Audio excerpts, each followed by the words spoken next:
So in this video we're going to quickly make this pear here into sort of a Tiffany inspired pear. I know there's several pears out there that people have done, but I still get tons of questions as to how to do this.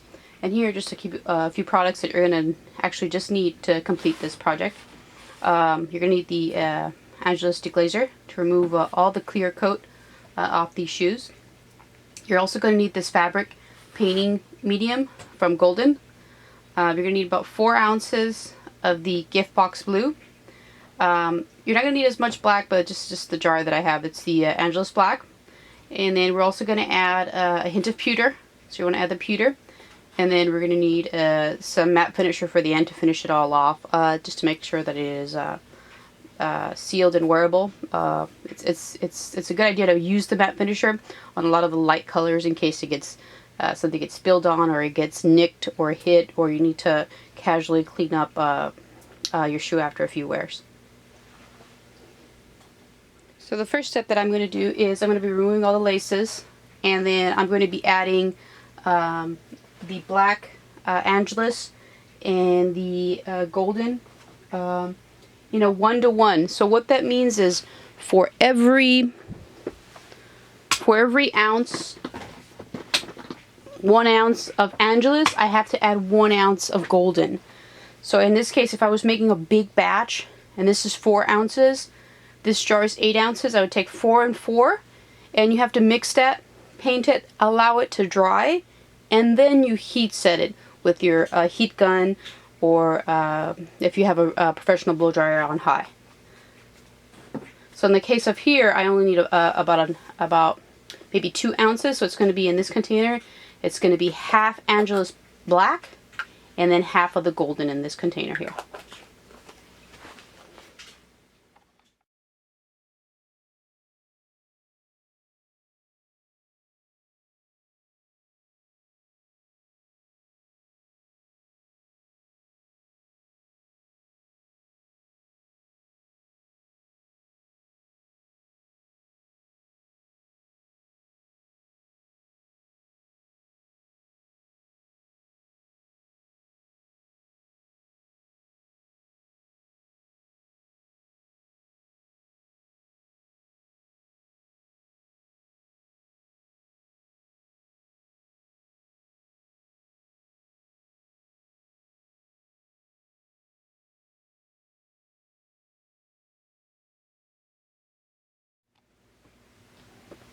So here's what they look like after you've acetoned them. You can go a little further if you want to. I don't usually take it that far down. I try to just get it to really dull out. And you can see back here it's exposed.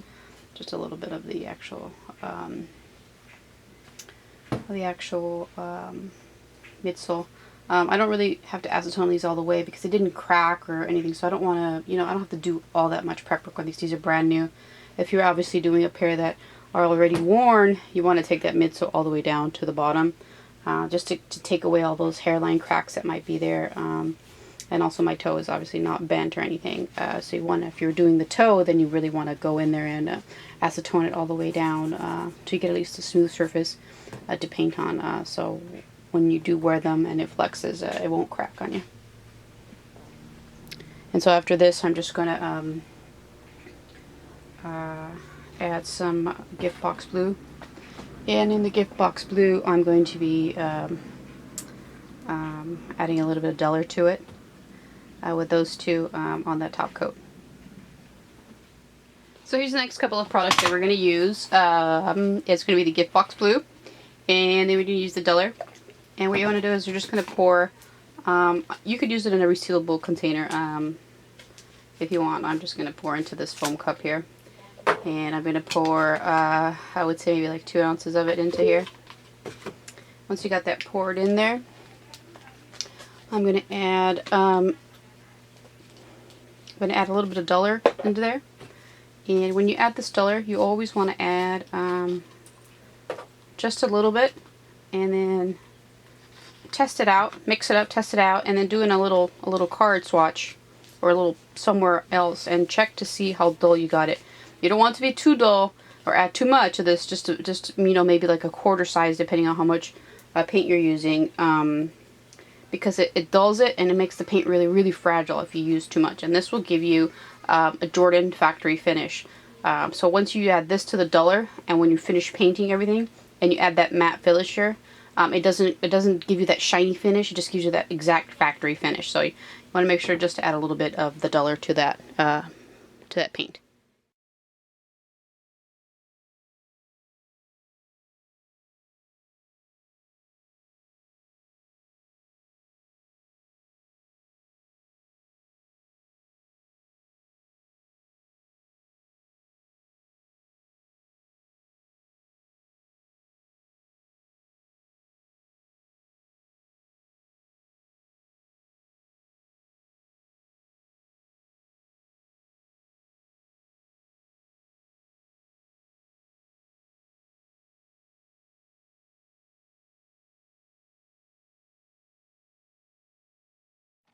Okay, so here's what they look like after, I'm going to safely say 6 to 7 coats. Now these are very, very light coats. So when I say 6, 7, 8 to 10, 12 light coats, it means that they're very, very light coats. And as I'm working, I'm drying and making sure that everything is flat. There are no heavy strokes. Like, I just want you to know that to get it to this point, it's really a really thin set layer. Like, just brush thin, thin, thin all the way around. It's not like I went at it with a clump of paint and did this all at one stroke. It just took about maybe about 30 minutes of just painting and brushing and drawing to get it to this point. So I'll work on the second one, and then the next clip will show me doing the midsole. Okay, so here you've got both shoes painted, and I'm going to start working on the midsole. And for the midsole, I'm going to do a combination of the silver and the pewter together to give me a sort of an exact tone to the one that you find on the Tiffany SB. I'm also going to be painting the toe, this toe here, black.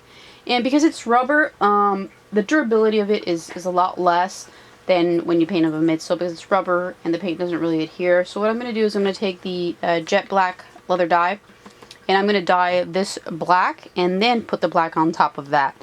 This is in case of any chipping or nicks or it gets hit in the front. It would be completely black, and it won't be as noticeable. So what I'm going to do is basically paint this black and this part there, the pewter tone. And then after that, I'm going to lace it back up. Then I'm going to try to do a diamond pattern on the back part of the shoe. And then I'll show you the final results on it. There'll also be a kit on this on the website if you need to get all the products to do this for yourself.